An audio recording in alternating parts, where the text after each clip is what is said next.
Now to talking point, we shall be looking at the challenges of Nigeria's power sector, which currently generates barely 4,000 megawatts, a situation way below demand. And Engineer begs Dagogo-Jack, Chairman Presidential Task Force on Power, is here to tell us more about the reforms. Let's now join Engr as he takes us through this segment. Hello, welcome to Talking Point. I am Engr. Today, as we were told before, we're looking at the power sector reform. Now, in June 2010, President Goodluck Jonathan did something spectacular. He raised a team called the Presidential Task Force. He calls it the Presidential Task Force Board of Directors on Power. Now, that team was raised in June 2010, and it was to drive the implementation of the reform of Nigeria's power sector.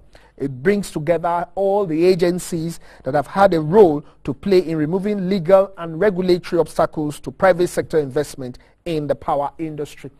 Now, you will recall that the power sector issue of Nigeria, the challenge of power sector, has one of Nigeria's major challenge all through the decades, and it has been more recently a more challenging point for Nigeria, especially as it has retarded the economic growth of the country.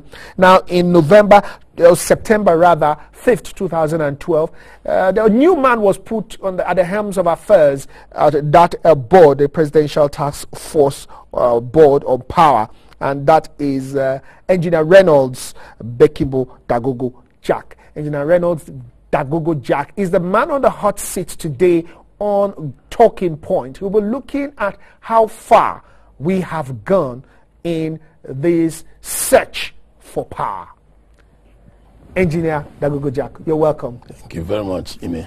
Now, you had the Ministry of Power, you had the PHCN, you had then probably NEPA in 2010 or PHCN. But then President Goodluck Jonathan thought it necessary to set up a presidential task force. Why was this necessary? Thank you, Ime. I think the president is conscious of how serious it is to reform any sector, not to talk about the electricity sector, which is so critical to our development. And reform typically requires changes to take place. And existing institutions typically have a struggle with change. So there was a need to put together some kind of neutral, so to speak, agency that can couple with the other institutions, but with a clear focus on how to move us across the line, the roadmap of the reform. Now, there was a roadmap for the power sector reform, which was revised in August 2013. And I'll read something from the roadmap, which has to do with timelines. I'll start with that. It says that the identified critical success factors in the 2013-2014 timeline include development of an optimal transmission capacity expansion plan and funding strategy to provide a reliable highway for wheeling generated power, acceleration of the management and operational efficiency levels of the Transmission Company of Nigeria, improvement of collection efficiency and returns to the market during the pre-transitional electricity period, firm commitment to deliver a gas development and transmission infrastructure projects earmarked for gas to power alignment. I mean, there are so many, there are about 10 or 12 here. And my first question to you is, we are at the tail end of July 2014, which means that we are probably going to probably the next half of the year, or we're already at the next half of the year. How far have you gone in that timeline? Yes, I mean, once again, you would recognize that the timelines were stated relative to the objectives of the roadmap, yes, which was essentially to migrate the ownership and management of certain assets in the sector to the private sector, as well as roll out a regulatory regime under which the private sector will engage in business.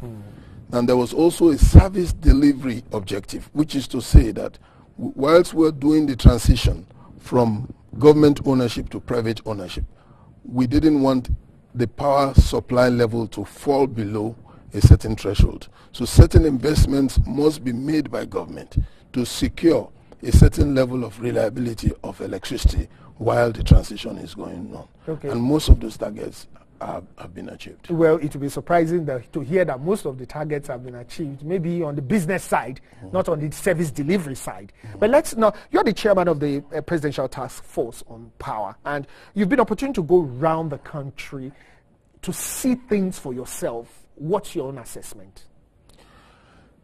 My assessment is that a lot of us, and I talk about us as customers, as Nigerians, had not a very correct appreciation of the process required to migrate us from where we are to where we're heading. The transitional phase in a reform as huge as we are trying to do in the power sector is long.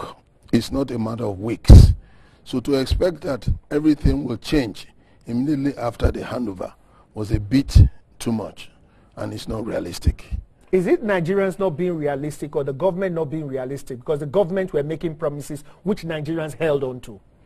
No, the promises the government made had to do with reform, not the number of megawatts or the number of electricity in your home. I beg to disagree. But the reform will give birth to electricity. Yes, but there were timelines. We had, President Goodluck Jonathan, in fact, had to apologize to the nation at one point in 2011, I think, where he had promised 6,000 megawatts at the end of the year. And of course, we were less than 2,000 at that point. And even right now, just last week, we were told that the power will drop, and it's actually less than 4,000. And 4,000 is supposed to be the optimum currently. So, who is to blame, really? Is it Nigerians' high expectations for too fast strategies to achieve this, or government's promises which have been failing? The truth of the matter is messaging, how things were understood. Because when we say we've made progress in building capacity at the generation level, it is true. Our 2010 capacity of available generation is in the order of 4,000 plus megawatts. Today, we are past comfortably the 7,000 megawatts capacity of available generation. We tend to forget that in the previous era, not so distant, when government managed all of the components of power production, there was a lot of misalignment between the value chain segments. So if there was not enough gas, there's only so much you can drive turbines to produce electricity. If they have all the gas, there's only so much they can pass on the wires and the cables and the transformers. So all of these misalignments end up dictating a net value that we can see.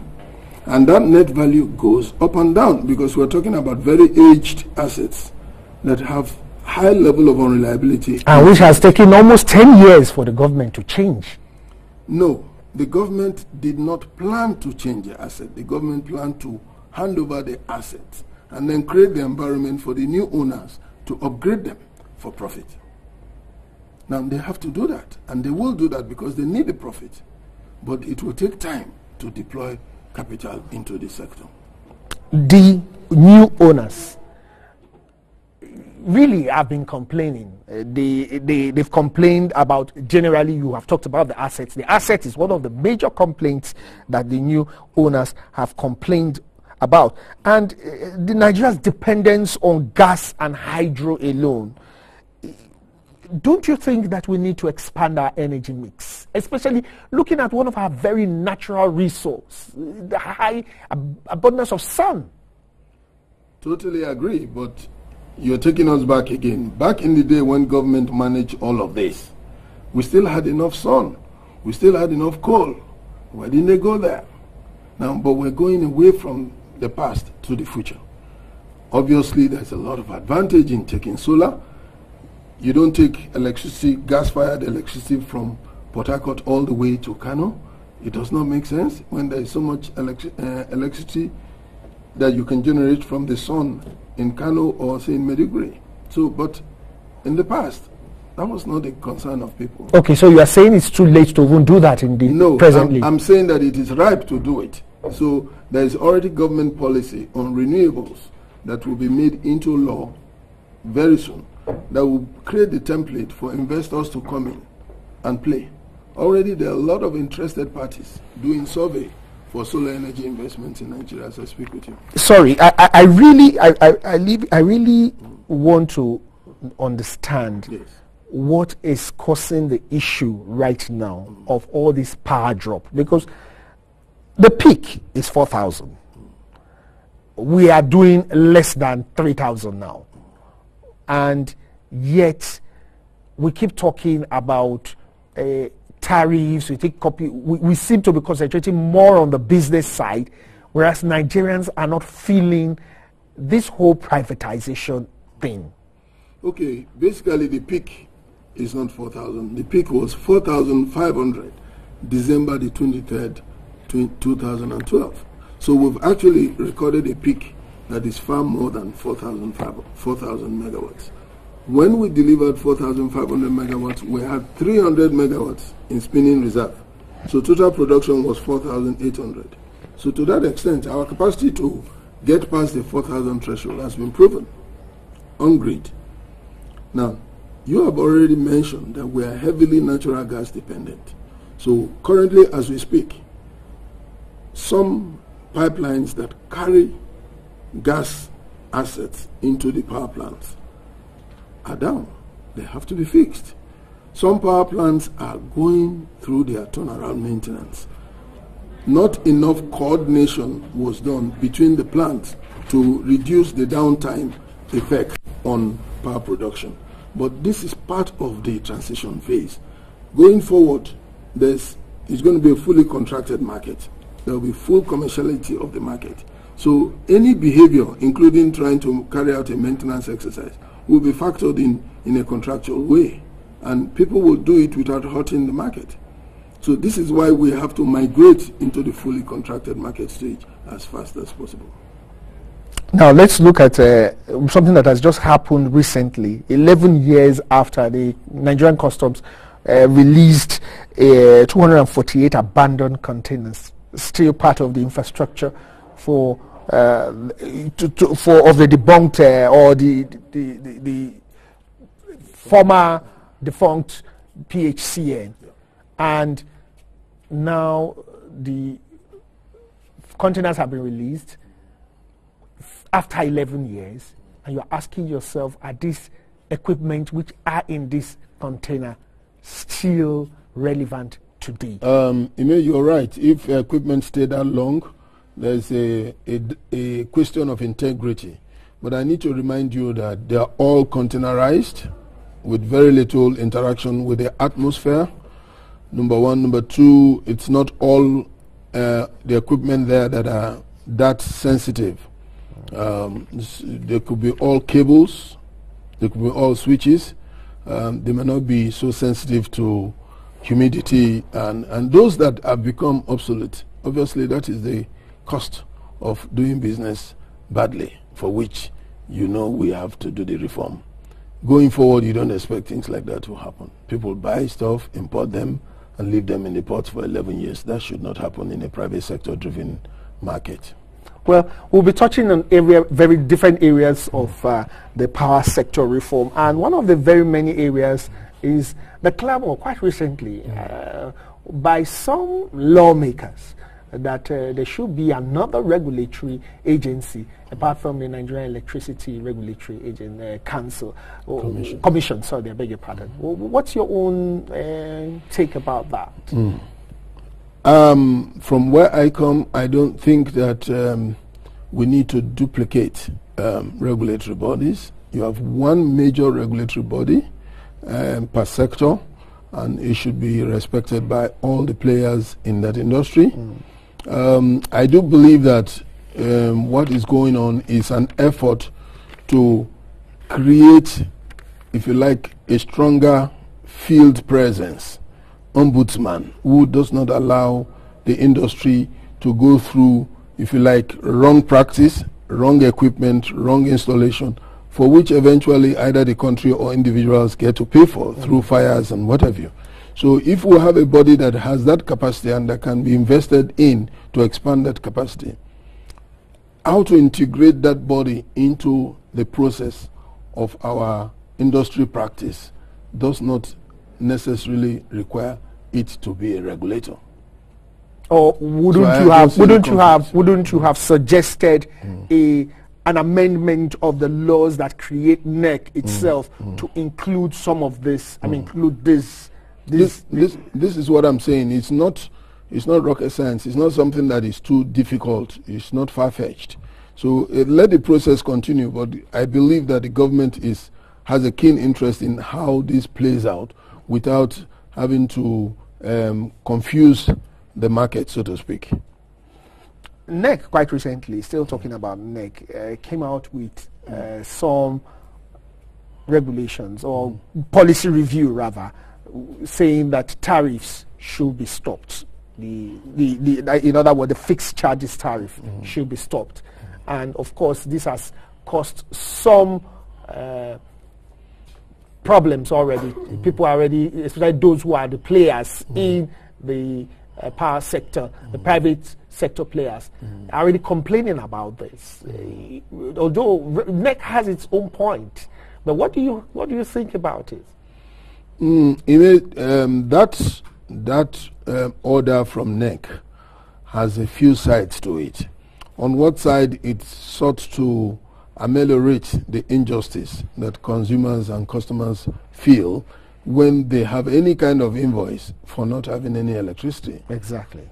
On the other hand, it's an incentive again for the supplier of the electricity to be conscious that if a particular equipment is down, which robs people of supply, then the owner of that distribution company must fix that early enough so that the outage time for the customer becomes less. Otherwise, he will be penalized at the point of invoice. But because it is meant to be equitable and it must be practical, NEC must go for public hearing and take the inputs of all concerned. And I happened to be in audience when that public hearing took place. And a lot of the contributions that came from the distribution company side were valid. So the point that most of us took going away from that public hearing was that NEC needs to review the law, recalibrate its approach to making the order, to make sure that everybody is equally treated. But in cases like this, can everybody really be fairly treated? The textbook definition of a regulator, and a very respected regulator, is somebody who can be equally unfair to all parties concerned. Because once it's equally unfair to everybody is inversely fair to all. Because it's looking at the market, it's looking at investment, what makes people sustain investment, it's looking at the customer, where is his pain threshold, when will he start to be resistant to be a willing customer who likes to pay for services rendered. So it's a very complex balancing game. And while we recognize also that our regulator is quite new at the game, we must continue to support them so that they grow through the process and learn. Well, in the last 2 weeks, through the minister, Nebu, we've been hearing that the EU, the Chinese, the United States, they've been coming to bring in grants to come support the power sector reform. And the first question I ask myself is, where is this money going to go into? And how well will the government use it? You are the chairman of the Presidential Task Force on Power. I'm sure you have an incline as to where these monies are going to go into, because they are large sums of monies. And we have heard always that the sector needs large sums of money. Yes, again, we have to qualify messages so we don't get lost in the maze. I want to be sure that the minister is correctly quoted as huge sums of grants. I'm aware of government-to-government lending. I'm aware of a lot of soft lending facilities, long-term, low interest, that most countries can tap into to pursue their development agenda. But I don't think any country will be that willing to give you grants to develop a commercially viable industry.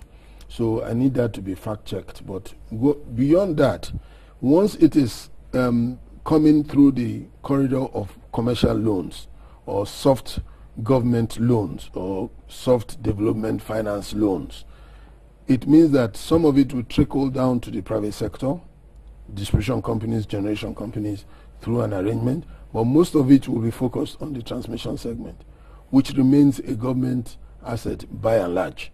So the efficiency of how the transmission segment deploys this to the benefit of the market will be based on how well the institutional managers deal with this issue going forward. A lot of it is also targeted, don't forget, at renewables, because there's international interest in reducing carbon emissions. So some of it will be at a study level, at the engineering level, at pre-investment level, and all of that comes to a lot of money. So if you qualify that as grants, I can understand that, but those are generally creating the appetite for us, having energy mix and portfolio mix in our power supply system. The Vice President has again promised 2015 6,000 megawatts generation and distribution.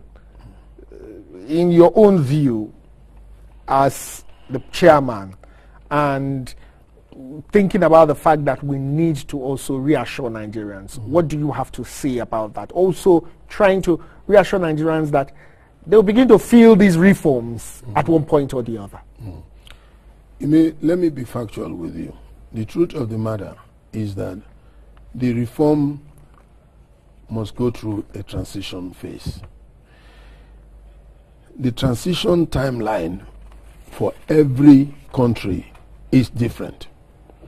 When India did their power reform, the transition timeline was different. When Latin American countries, Mexico, what have you, did their own reform, the transition timeline is different. So we can't have a straitjacket transition timeline. But because of the political will and the instruments of government put together to ensure that we exit this transition into market stability, I am very hopeful that ours will be one of the shortest. I am almost definite that in the timeline of 2 years from now, the issue of electricity reliability and adequacy in Nigeria will be gone. So you are looking at 2 years?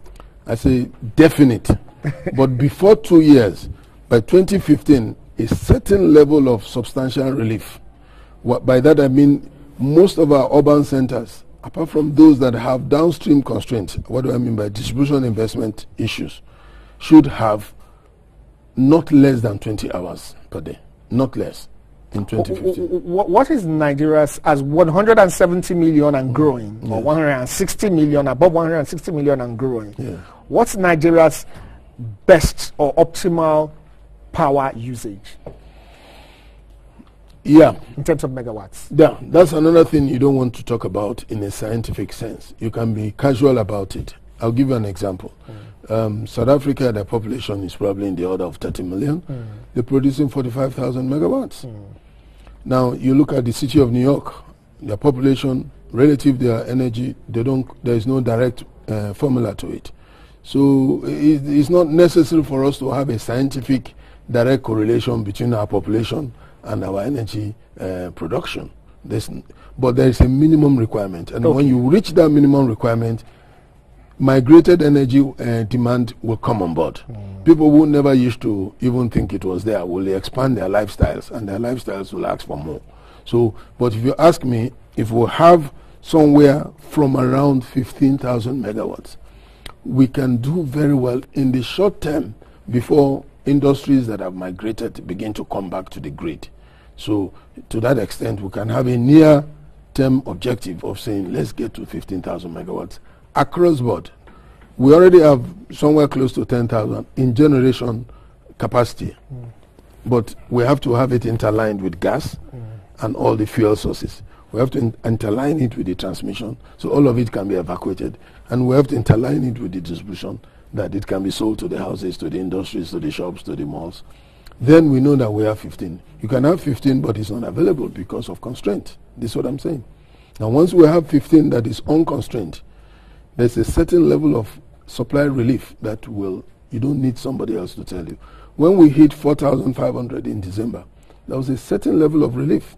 There was a certain level of reliability. People were saying, oh, 16 hours. Oh, I can vouch for 8. I can vouch for 10. At 4,500. So if you could treble that, you can begin to imagine, and we're not expanding. Our land size is not increasing. Our population is not growing per week. So you can cover a lot of demand grounds by getting to 15,000 megawatts.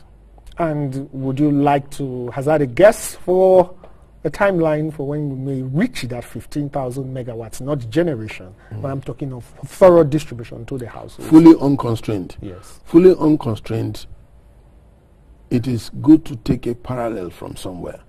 When we made our projections for the telecom industry, that was good enough to bring the MTNs into this country. It was surpassed in no time. Why? Because it was the private sector doing what they know best. Yeah. So to stay here and start to design a future for private sector players who like profit, who know how to raise capital, who know how to create efficiency, but there is excess demand waiting for them to serve, for me is hypothetical. That we can reach that threshold in no time is something I'd like to bet on. No time being not less than 2 years, which I already told you. We can really, really surpass that. Engr Reynolds, Dagogo-Jack, thank you very much. Thank you. It's been wonderful having you. You. I really hope that Nigerians have been assured based on this interview, because I know many people, including myself, have been very distraught quite recently about the level of power that we currently have, and especially how this is affecting the economic development of this country. We've been talking with the chairman of the Presidential Task Force on Power, Engineer Reynolds, Dagogo-Jack. Thanks again for coming. And this is where we wrap it off on Global Business. It's been wonderful doing business with you. You can join me on this discussion. I know you couldn't join the conversation during the conversation, but you can still join the conversation because there are questions we could take back to him. I'm Imewori Ohiomokai at Ime Ohio. It's my Twitter handle. Have a great day.